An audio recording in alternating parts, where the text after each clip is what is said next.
Venus Williams is fighting a wrongful death lawsuit against her following a crash which killed an elderly man. Jerome Barson, 78, was critically injured in the smash in Florida on June 9.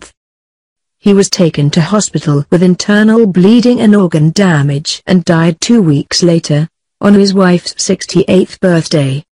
Wife Linda Barson, who was driving the vehicle, suffered broken bones when her car hit Williams.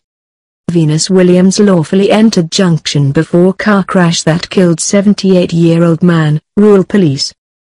A police report initially blamed the former Wimbledon champion for the crash, claiming she did not have right-of-way.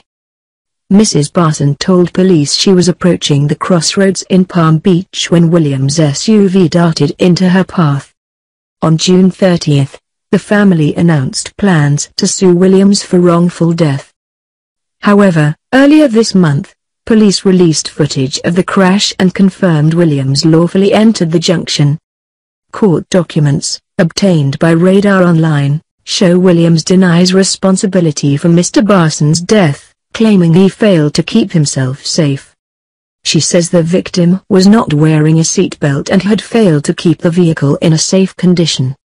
The documents show the tennis aces claiming that the injuries and/or damages to Barson were solely and/or proximately caused by the unreasonable failure of Barson to use an available and operation seatbelt at the time of the accident.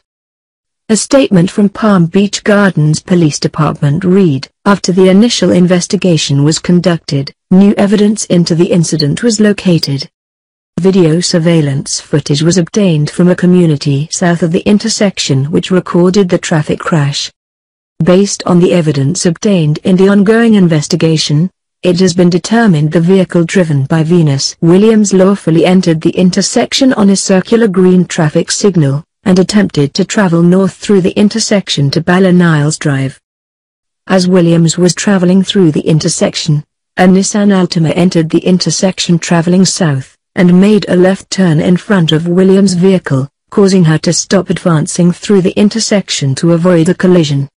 After the Nissan had proceeded past Williams, Williams then started to proceed north through the intersection in accordance with FSS 316.075, 10A1. The vehicle driven by Linda Barson was traveling west on North Lake Boulevard, in the outside lane, approaching a steady red traffic signal. The traffic signal then cycled to green, at which time Barson continued westbound and entered the intersection. The front end of Barson's vehicle collided with the right front of Williams' vehicle. This updated information, based upon new evidence, is still under investigation.